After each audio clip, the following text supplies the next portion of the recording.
Hello everyone, and welcome to another episode of Frankly Speaking. My name is Kathy Newdal. I'm the head of growth at Franc.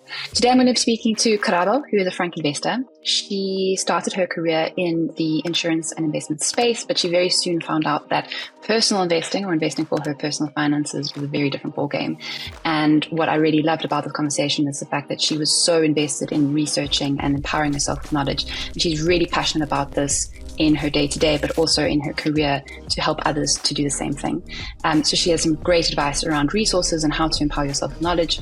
She is also an entrepreneur, and she's done a lot of research, of course, on how to financially insulate yourself as an entrepreneur and how this affects your investing and managing of money. And she's got some great advice to impart to any budding entrepreneurs, or if you're already an entrepreneur yourself, this is definitely an episode to watch.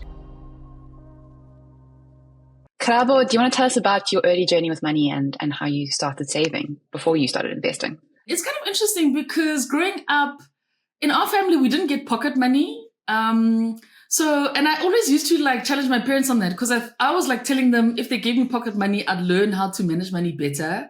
And they were like, no, just tell us what you want. We'll give you the money that you need type thing. We're not going to give you excess. Very kind of them. Yes, I guess so. Every child's dream. But no, they would trust me. They were very skimp. I feel like.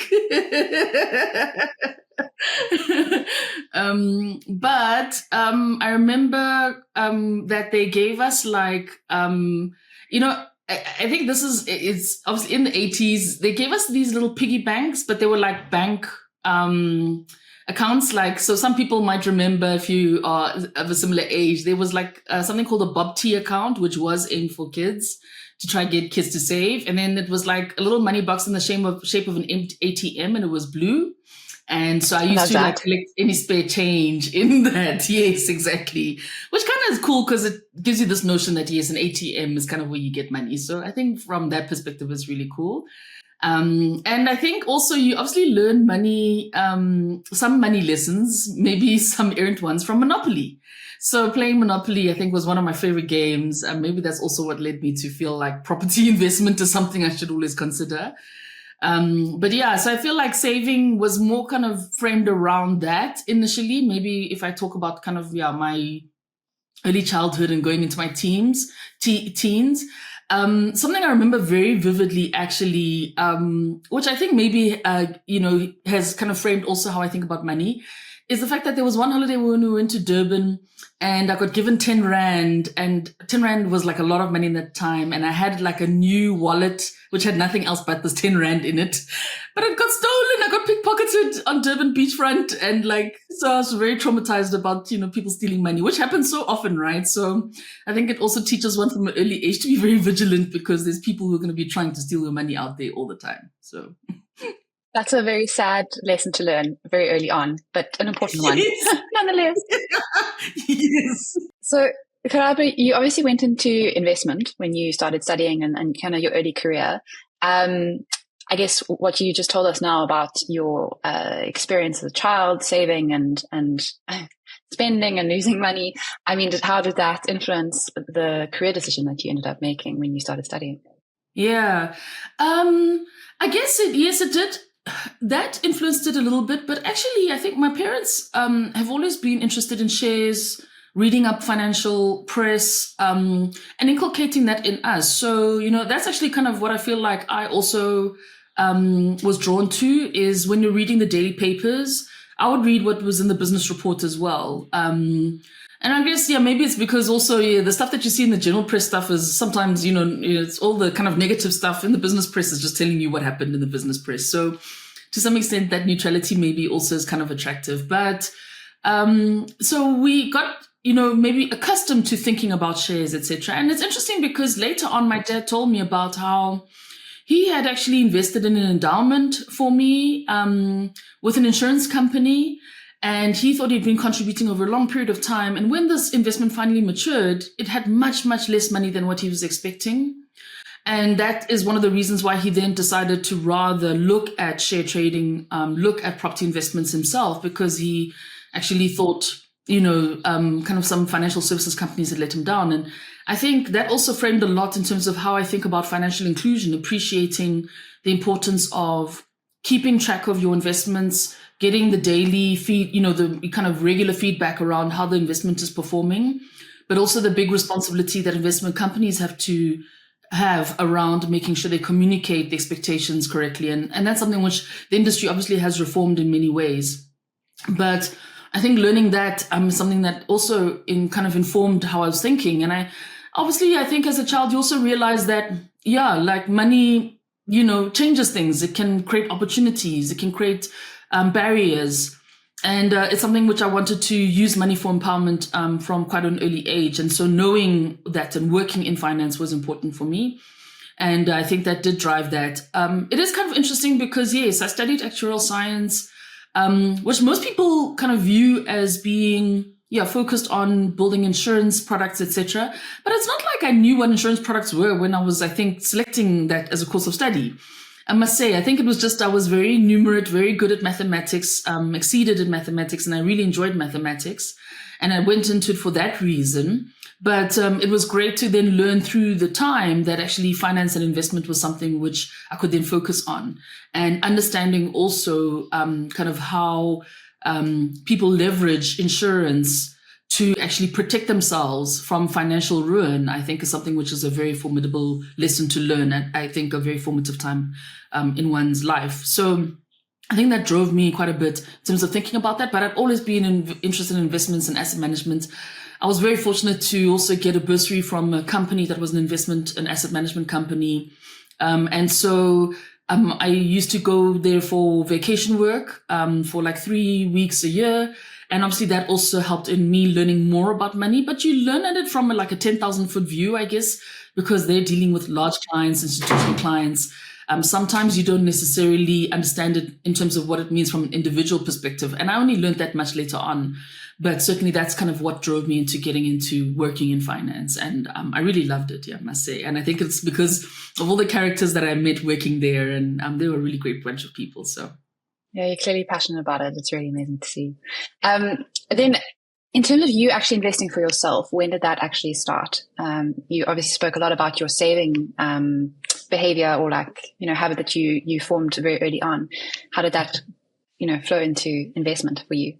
Yeah, I would say certainly I was, and I appreciate the privilege. It's exceptionally lucky that I think because my parents have been so mindful about investing, they also wanted that for us. I guess my dad was very kind that, yes, when I finished university, the first kind of asset that I got was actually then an apartment to rent out. Which is a very big responsibility for a young person. But it's actually quite cool that I think they did that. But I mean, in some way, I also feel like, I saved them all my fees from university. So they were able to kind of build up some saving for me to use. And I'm glad that they, instead of getting me a car, they got me property, because obviously from a long-term perspective, that's a better investment overall. But that said, it's a very costly one. And I think also that's something which people don't always think about. You always think about the return. You forget about kind of the cost of achieving that return.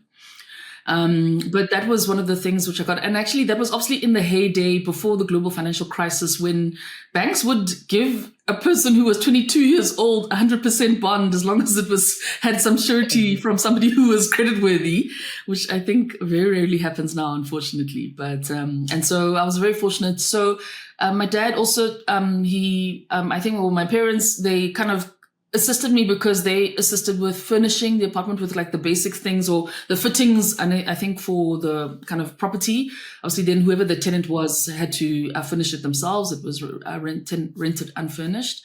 And then my parents also promised to cover the difference between the bond and the rental income. But I still got the statements and I was very kind of active in that. But it was such a cool thing for my parents to kind of walk that journey with me, in terms of getting into property investment. And so that's one of the first investments that I think I would say I made. And I'm trying to think, I didn't really have a share trading portfolio. I think it's so interesting because in fourth year of the business science degree, there was this kind of competition that was run by one of the banks, and it was a share trading competition, and you had to like track a share trading account, a notional one, and over a period of like, I don't know, maybe 3 months or a month, if you had the most kind of profit at the end, you won a prize. And it just took a lot of time. So I didn't have time. I mean, I was like doing a triple major. I didn't have time. So I kind of engaged with it a little bit, but not really. And so share trading itself and being a day trader necessarily wasn't something that I really enjoyed. I think I'm one of those people who I want to kind of research something and then kind of buy and hold and not necessarily actively trade, which is also a good thing to learn, I think, is, try and like wait for the long term and try kind of get directionally in the right direction rather than trying to profit off short-term movements from the investments that you're making, which is also a very good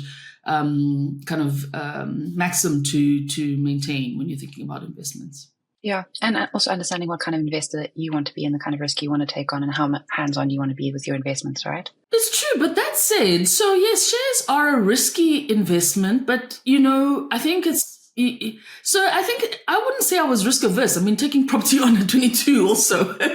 True. Exactly. It's not necessarily kind of the safest investment to be making. But, and so I wouldn't say I was necessarily risk averse, but I think I'm very risk aware. And I'm always kind of pushing the fact that you should take calculated risks.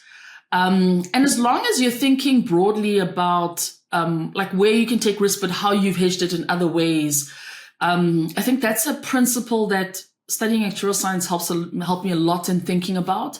But it actually comes naturally, I think, to a lot of people.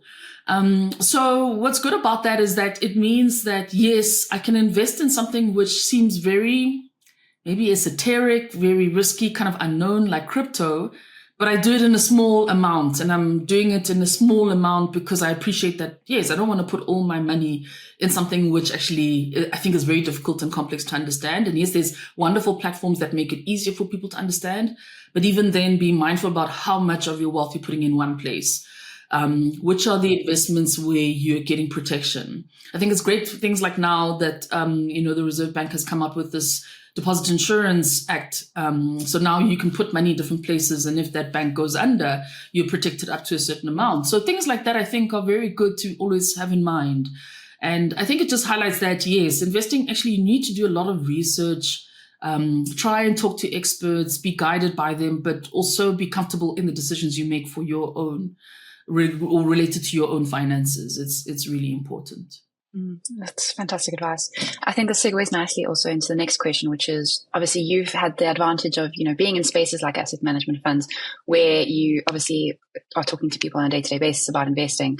To your point, maybe on a much larger company-wide scale as opposed to personal scale. But when it comes to your point, being very aware of risk, doing your research, how do you go about that? And what's your go-to resource for that kind of research? I think one has to just, read widely and leverage, I think platforms like, Franc and the Franc blogs, the weekly blogs are really great resources. Financial education and having like a formal kind of course going through that, I think has been very instructive for me as well. Because I think it sometimes also, you can be and understand the mechanics of how to put something together, but the real live experience of engaging with a product is sometimes quite different. And so I thought the financial education I was fortunate to engage in a financial education like half-day course, which I think helped me a lot in terms of understanding money better. It's interesting because I always had an aversion to store cards. My mom was one of those moms, and obviously, yes, it's just a working class family, and mom, she had store cards, which obviously enabled us to get clothed in very nice clothing. But I always kind of dreaded this whole notion of trying to pay the balance at the end of the month. And that's something which I'm glad I never got into. So even at university, there were some friends of mine who, they got store cards. I decided to stay away from it. And then it's interesting because then you learn about, yes, this good debt, bad debt. And that's where I think financial education plays a really good role in aggregating the experiences of lots of people in a way that you can learn from it upfront without having to engage in the, sometimes the terrible mistakes that people make and the painful mistakes which take a long time to recover from. You've mentioned parts of it already, but in terms of your approach to investing and kind of your mix of funds, obviously you mentioned you started off very early with property. Is that something that you're kind of building up now as well? And then obviously, I guess spoiler alert for our viewers, art is obviously a huge thing for you in terms of investment, and I'm really keen to understand for the audience's sake as well, like how does that work and why is that such an important part of your investment portfolio? Cool. Yeah. So investing, I think it was property to start. something which I maybe wasn't aware of was obviously my company was making a contribution to a pension fund early on.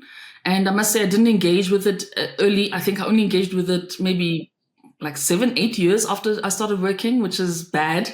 So please, if you have... That's normal, I think, in this space. I guess so. You're very right, yeah. If you do fortunate to work where they're making contributions, or if you've got an RA, I think try engage with it more actively than certainly I did. And then I did get a share trading account because at work there actually was like an employment equity share scheme.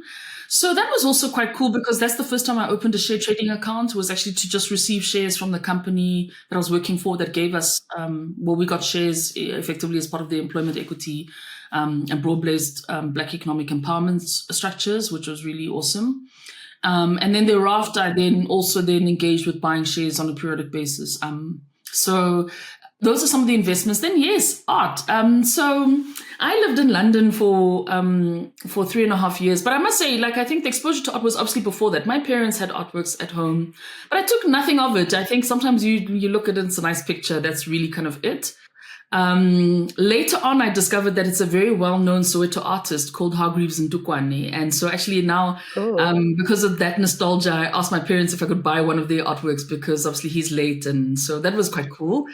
But my time in London, I think, as an expat, you're living in a foreign city, you congregate with other people who are also expats. And I was fortunate, I was congregating with people from all around the world. And there was one lady from Hong Kong. She also loved art.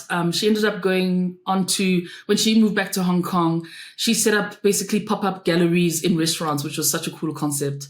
But so we used to go to art galleries over the weekend. That's kind of sometimes the pastime we would do if we weren't traveling somewhere. And there were some friends who also similarly, when I met them, they were South Africans living in London, and they knew this amazing artist called Robin Rode. He's born from Johannesburg and moved to Berlin, I think in 2001 or so. But he was very focused on street art and photography, which is so cool. And that's one of the things that inspired me to be a collector, because I went to his exhibition in London. And as I was walking around and I'm looking at the labels and seeing what the titles are, and I noticed that one of the artworks was owned by actually Jay-Z, the rapper from the US, which is so cool. And I'm like, okay, he has artwork and it's in this gallery. That's so interesting, So that's kind of one of the things that actually got me into art. And I guess, yes, most people think of just collecting art because it's lovely to put on your walls if you're fortunate enough to have some bare walls that you can buy something. But over time, you start to realize actually there's a whole economy around art, and it's actually an asset class, and people think about it as an asset. And, it's a unique item. It's good to buy from different places where it's good quality, much in the same way as investments. There's some places which don't offer very good investments, some do. And it's an interesting space to kind of also just support somebody who's leveraging their talents to create something beautiful. And so, yes, I started to buy art. I mean, when I moved back to South Africa, a friend of mine said I must go to the Joburg Art Fair.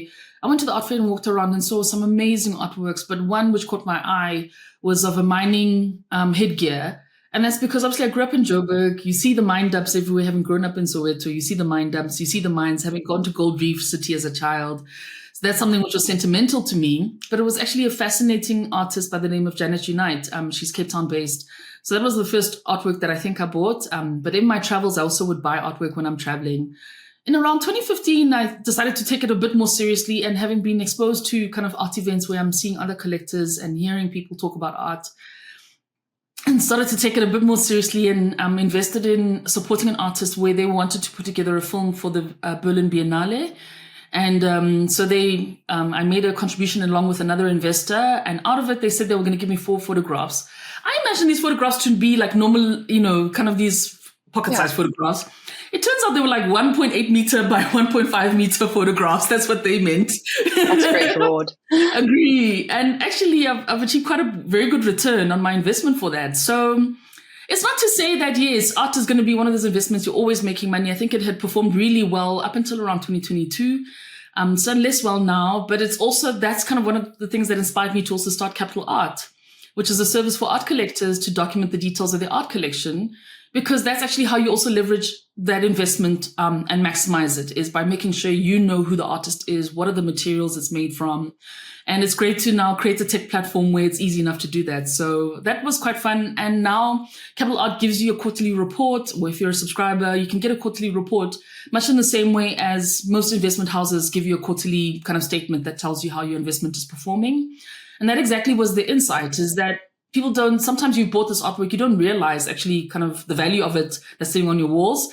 And then obviously related to that is understanding how important it is to protect that and taking insurance for your artwork. And sometimes you might need specialist art insurance. It's not that it's more expensive, it's just tailored to art, because the value of art can change very dramatically in short spaces of time. But also what's great about it is that it actually puts you in control, and you can decide how much you want to insure your art for, which is great actually from a money management perspective. So that has been so much fun. Obviously it's now nice because with my job, I get to go to all the art fairs and travel around, which is lots of fun. Dream. And I love going to people's homes and then seeing the treasures that they have. Like yesterday, I went to like a rural village in the Northwest.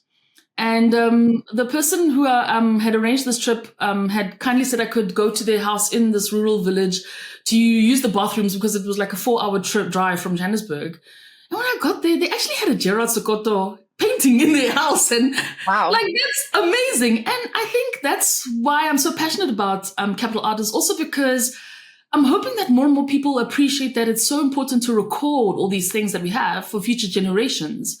Because I don't know if there is like a whole survey of Gerard Sikoto's works from all the collectors who are, especially in South Africa, maybe from other jurisdictions there might be. And so I feel like there's people who have treasures in their homes that are actually so critical to us understanding our art history, especially for South African history. And it would be great for more people to just document it, just so that it's somewhere listed somewhere. It's on a cloud-based platform that future generations hopefully can also enjoy it, because otherwise it's very easy for somebody to look at a picture and not value it when actually it could be a pot of gold sitting on their walls. I love how you describe it. I never, I guess, saw art in the same way as other investment classes. And it's so true. I mean, to what you were saying, also, it's also about building generational wealth, right?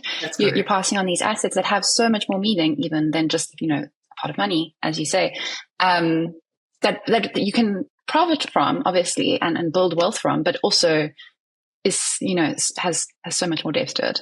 That's correct. Really, the cultural value is something which we should always be mindful of. Yeah. Karabo, this is also, Capital Art is obviously in some ways an investment as well, right? It's a business that you're building as an entrepreneur. Do you see it as an investment? Absolutely, I do. It's so interesting because, yes, especially when working in a field in the arts, I think lots of people do feel like it's maybe a passion project of some sort. It certainly is. I look at it as an investment for sure. But it's so fascinating also. I think that's where I was so kind of fortunate to have worked a long journey with a financial advisor. And actually, when I was then starting this business, he actually also said to me, what's the maximum amount of money you're going to spend on this business? And I thought it was such a strange question, but actually it's such an important one, because again, it's that kind of mindset of don't risk everything in building this business. Be mindful about what are the boundaries of how much you're going to contribute. And then at that point, it might actually affect the rest of your financial plan. So make sure you rather crowd in other investors if you need to. And so that's exactly it. Yes, it is. I do definitely see it as an investment. I'm hoping it's going to generate a very good return for me in the long term. And I love the fact that it's more than just the bottom line. I think it is about this kind of, what is it actually doing in terms of financial inclusion in relation to this asset class called art. So that's kind of the aspiration, but it is, yes, you have to be very mindful about how much you're putting in and what's the return you're going to get, and how it's not going to mess up the rest of your financial plan. Because my financial advisor, Shane, he's quite cool. He's always says, you're doing so well in terms of how you've structured your portfolio. You don't want to mess it up. And so be mindful of that, which is a very important kind of good advice to always be mindful of. So yes, I have a number in my head about how much is the maximum I need to put into this bootstrap business. And I think it's quite cool to be reminded of the fact that, yes, if you feel like you're getting close to that runway point, make sure you're actually starting to talk to other investors. And actually, there's been a good story to tell around it, because at the moment there's users from 19 different countries around the world and subscribers from 3 different countries. So it's quite cool. Yeah. Amazing. It's obviously growing. It's fantastic. To that point, because I think a lot of our viewers are probably going to be entrepreneurs or are also going to be women potentially wanting to start their own businesses. How does that that conversation with your financial advisor, how does that shift the way that you manage your money and your investments? Because obviously now you have to, there's this whole other asset class that you're thinking about, that you're making money and space for. And obviously, I know you spoke to me about this before, like, emergency fund is that much more important. Yeah. So keen to hear how you approach it. An emergency fund, I think, especially when you're employed, it's sometimes you do take it for granted, especially if you're fortunate enough to have medical aid from a good employer. Most of the time you feel like all the stuff that is needed is covered. But that's a really important piece of advice that I got from a friend of mine who had started a business. And this is many years ago now. So, almost 12 years ago was when I had a conversation with a friend of mine who was an entrepreneur. And I said, I also want to become an entrepreneur at some point. What are the things that you would advise I think about now? And the most important thing he said was make sure you have enough personal runway. Because starting a new business is very difficult. Most of the time, it takes you about 3 years to gain traction. And actually, when you think about it now, there's so much more competition in so many different ways. It actually probably takes one a little bit longer even then to break out. And especially when you're doing something which is quite innovative as well, it just takes a long time for people to sort of understand what exactly is the concept before really saying, okay, this is something I want to buy the services from or engage with. And so he gave me that very good advice to say, make sure you have 3 years worth of your running expenses in savings so that you don't have to worry about your personal finances while you are trying to get this business off the ground. And it was really phenomenal advice that he gave me, and I appreciated it so much. At the time, I had already kind of started focusing on investment properties and getting on that property ladder. And I think at that time I had 3 properties, maybe 2 investment properties or 3 investment properties, 1 property that I was living in, which was also bonded. So, I had a lot of debt, which I guess, yes, lots of people say good debt, but I had a lot of debt, which I needed to work down because you typically don't want to necessarily have that be also a risk that, you can have your house taken away while you're trying to build a new business. So, yes, I think that was really great advice that he gave me. And also something which I learned while at work, working for an insurance company was around, not using your pension fund money to also fund your daily lifestyle, because your pension fund is meant to look after you. When people retire at 60, most people actually live for many years after that, who can live for many years after that. My grandmother lived until the age of 99. So it's statistically, I'm probably going to have a long life. And to think of basically whatever your living expenses are when you turn 60, and the fact that you need to have saved up enough to carry you for another 30 years is a massive saving that you need to focus on. So the contributions that you're making while you are working, when you have the energy, is really critical, and to try and stay the course. And I think, sadly, especially when you work in financial services in that space, personal finance space, you do see that lots of people cash in their pension fund savings thinking that they'll make it up in the future. But starting a new business is one of the riskiest ventures you can take. And, the failure rate is so high. The challenges with access to finance, especially in places like South Africa, I think it is always a challenge.